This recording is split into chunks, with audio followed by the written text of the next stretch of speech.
When James's dog, Daisy, wouldn't stop barking at an old bee nest in the basement, he decided to cut it open. She was obviously afraid of it, and James just didn't understand why. This nest had been there for years already, and she had never even looked at it before. However, when he finally cut it open, he got the shock of his life. His eyes widened with fear, and he screamed for help. How did this end up in his house? James's mind raced, and within a matter of seconds, he remembered his Daisy. Without a second thought, he dashed towards her, his heart pounding with worry. He needed to make sure she was safe. Relief washed over him as he reached Daisy. She was unharmed, and a wave of gratitude swept through him. Hurrying to his phone, he dialed the police without delay. It was clear that the situation required their immediate attention. James's hand shook as he called the 3 numbers for help.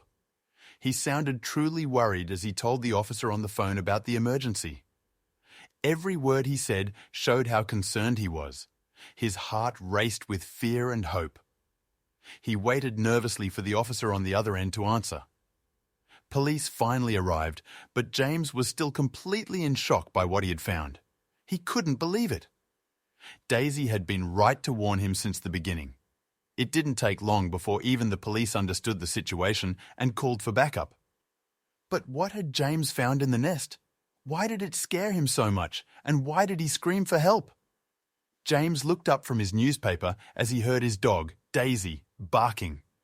She was a very calm and peaceful dog, and she barely ever barked. The only time she did so was when she was afraid of something, so it definitely caught his attention. He looked around the living room, but he didn't see her there. He stood up and walked to the kitchen, but that was empty too. Besides, the barking sounded as if it was coming from someplace further away. He looked around and wondered, where could Daisy be? James suspected she was in the garden. He knew Daisy was scared of bigger insects, like grasshoppers and moths, and also mice and certain birds. Whenever she came across those animals in the garden, she barked until James came outside to save her from them. She could be dramatic like that, and James found it adorable. However, as he went into the garden to see what intruder she had found now, he was surprised. Daisy wasn't here either. And what was even weirder, he could barely hear the barks from here. He concluded that she was definitely somewhere inside the house. So, he went back in and continued his search. He followed the sound of her barks, and it led him to the staircase which led to the basement. As he stood there, he listened one more time, and it was obvious that the barks were coming from down there. "Daisy, come here, girl," he called her. He whistled, clapped, snapped, clicked his tongue, and made all the sounds that usually made Daisy come to him, but this time none of them worked. This was very unusual, as Daisy was very well trained. What was going on down there? James thought to himself. He decided to check it out for himself. He walked down the stairs and he saw Daisy barking at something in the corner. "Hey girl, what is it? What have you got there?" he asked her. His dog, however, completely ignored him and continued barking. She was entirely focused on something she had found there. From where James was standing, he couldn't see what she was barking at. He walked over to her and pet her, saying, "Daisy, it's okay. Everything is fine. You can calm down." Daisy, however, still did not stop barking. James could hear the panic in her bark. He was confused and curious about what made her so scared. He gently pushed her out of the way to take a look at what she had found, and when he saw it, he couldn't suppress his laugh. "Daisy, you crazy girl! That's just an old bee nest!" He bent over to pick it up and show it to her, but as soon as he came closer to it, she started whining and yelping, like she was urging him to put it down. James didn't understand why she was doing that. This nest had been down here for years, and she had never barked at it before. You see, years ago, he had found the nest in one of the trees in his garden. He had called an exterminator to come over and remove it, and once all the bees had been exterminated, he cleaned the nest and kept it in his basement. He liked to collect odd and weird stuff, and this certainly fit his collection. He knew this nest was empty.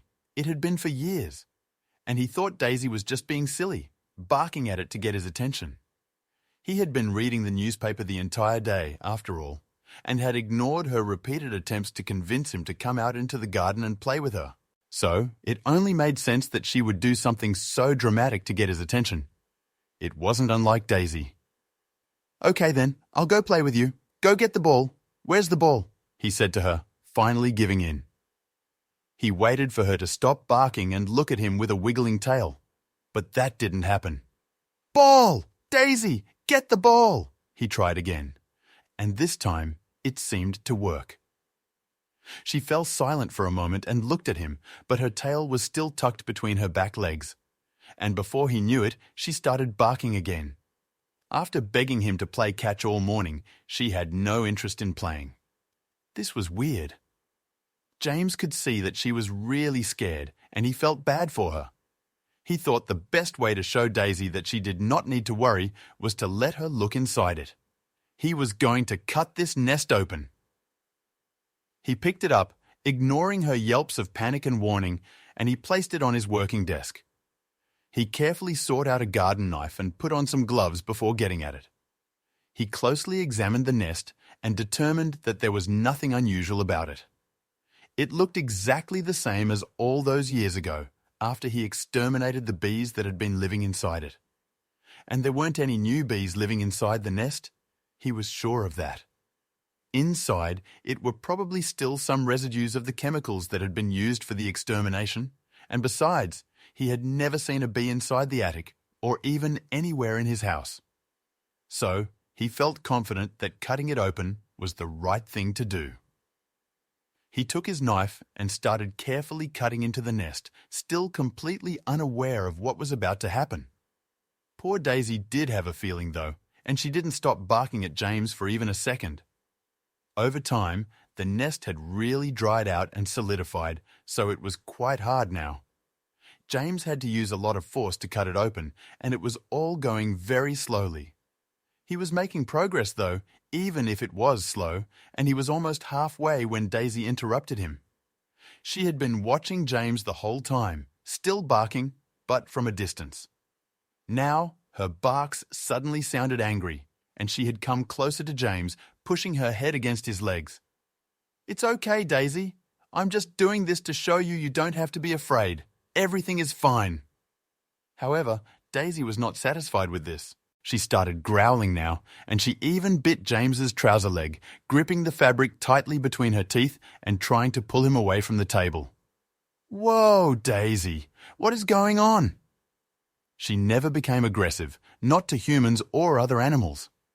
James understood that Daisy didn't want him to open the nest, and he did not want to stress her out even more. However, her behavior had also made him extra curious. He told her, "Okay, I'll leave it as it is. Don't worry," and led her upstairs. He had to distract her.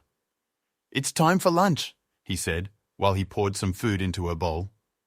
Daisy wagged her tail as she walked up to her bowl and eagerly started eating, almost inhaling her food. The stress had made her hungry, and she was now focused entirely on her meal.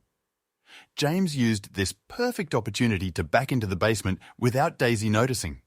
He closed the door behind him so she wouldn't be able to follow him down and walked over to his working table. He put on his gloves again and went back to work, cutting the nest further and further open.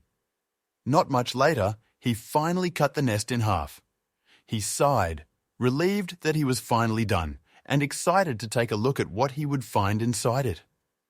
He picked up one half of the nest and inspected it closely, but he saw nothing weird at all. He was amazed by how beautiful the inside of the nest was. The honeycomb had been perfectly preserved, and the endless hexagonal cells were impressive to see. However, this could not have been what scared Daisy so much. There had to be something else in here. He finally checked the other half of the nest, and as soon as he laid his eyes on it, he screamed. It immediately became clear to him why Daisy wouldn't stop barking at this thing. He jumped back from the nest and looked around the room in panic, unsure of what to do next.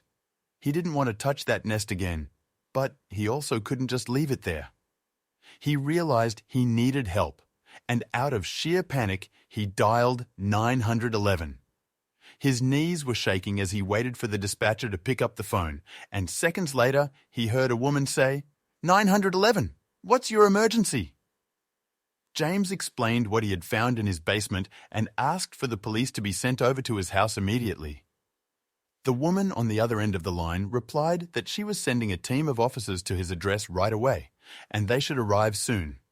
James was relieved, but also extremely stressed out at the same time. He realized that he needed to check on Daisy right away, but he didn't want to leave the nest open like that in his basement. He looked around the room and suddenly found something that could help him. A trash bag.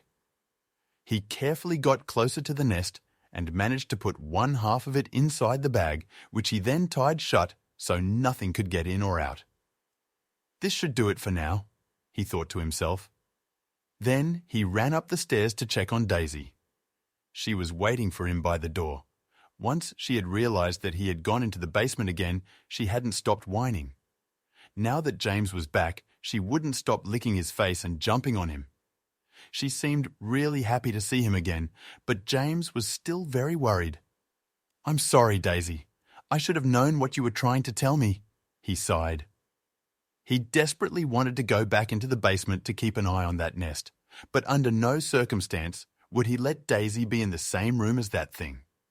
And now, he didn't want to leave her side, so he decided to stay with her until the police arrived.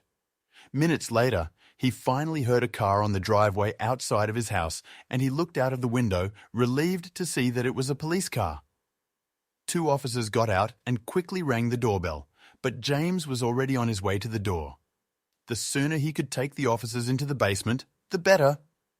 He opened the door, already out of breath, and said, "Thank you so much for coming.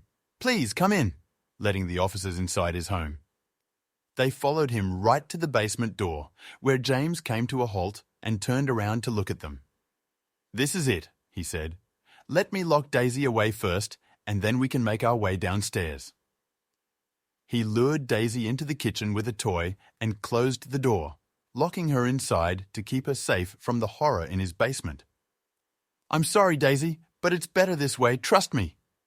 He quickly returned to the officers, who were still waiting for him by the basement door, and took a deep breath before pushing down the handle. He looked down at the stairs below him and slowly walked down, obviously afraid of what was waiting for him down there. The officers followed him closely, and a couple of seconds later, the 3 of them were standing in the basement together. James kept his distance from the trash bag in the corner, and he pointed at it with a finger, telling the officers, "It's inside that bag!" They slowly approached the bag, and James handed them a knife to cut it open. They did so very carefully, and when they finally saw what was inside the nest, they gasped. "This can't be real!" one of them exclaimed as they both jumped back. "Why did they send us over here? We should call animal control instead," the other one said. "I agree. I'm not going near that nest anymore," his colleague replied. Before James even understood what was happening, one of the officers was already on the phone with an animal control agent explaining the situation. "Hello, this is Officer Martin. We need you to send someone over here as soon as possible," he said. The agent told him he'd send someone to James's house immediately, but that wasn't the only thing he said. "Officer, whatever you do not let that man leave the house," he added. Officer Martin was surprised, as he hadn't expected to hear anything like that, but he was going to do as asked. After hanging up the phone, he told his colleague and James that animal control would be here soon. "They asked us to wait in the basement and not leave the nest out of sight," he added. But of course, that was a lie. James sighed as he nodded, and he seemed very worried about how everything would turn out. He wasn't paying attention to the officers, and Officer Martin quickly explained to his colleague what the agent had told him on the phone.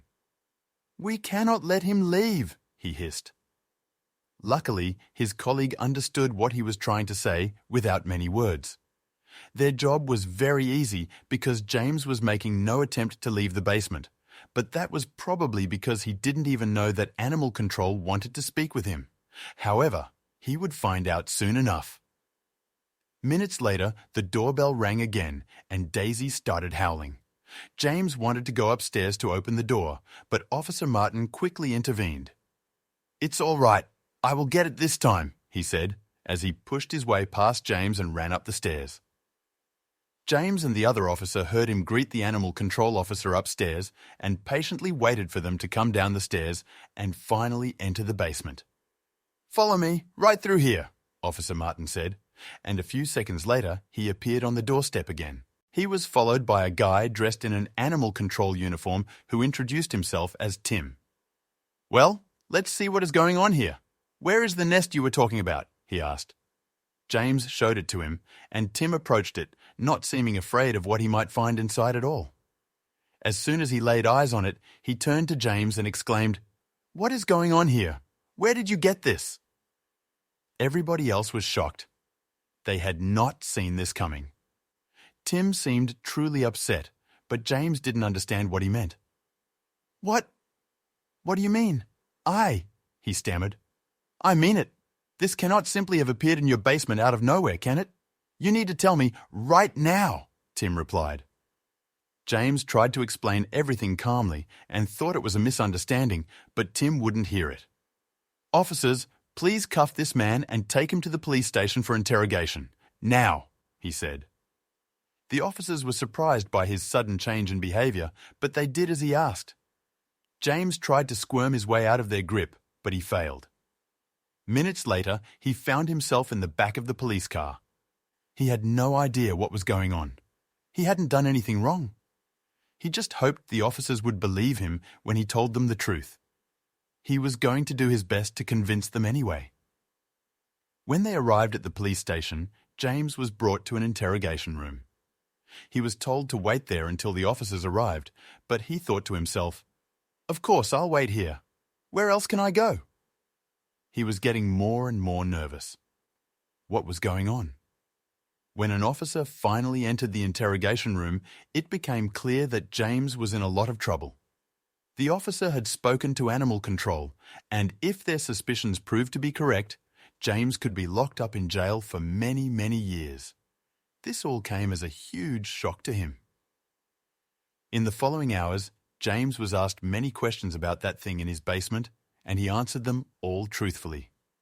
At first, the officers didn't believe him, but in the end, they realized he was being honest. They had gotten it all by the wrong end. That same evening, James's street was filled with police cars with flashing lights. However, they hadn't come for James. He was back at home with Daisy, glad that the chaotic day had come to an end. No, the officers had come for James's neighbor. Why, you ask? You see, his neighbor was partaking in illegal activities. He was buying and selling very special and rare animal species and insects right in his basement. One of the animals had been a small scorpion, which had somehow managed to find a way into James's basement. There, it had found a comfortable hiding spot in the old nest, and that was why Daisy had been barking at it. It was a very special type of scorpion, and it was illegal to own it. That's why Tim immediately reacted that way when he saw it. Luckily, James was able to prove his innocence. Animal control took the scorpion and all of the other animals that James's neighbor owned, and the neighbor was arrested. James never forgot about the events of that day, and from then on, he always listened to Daisy whenever she tried to tell him something.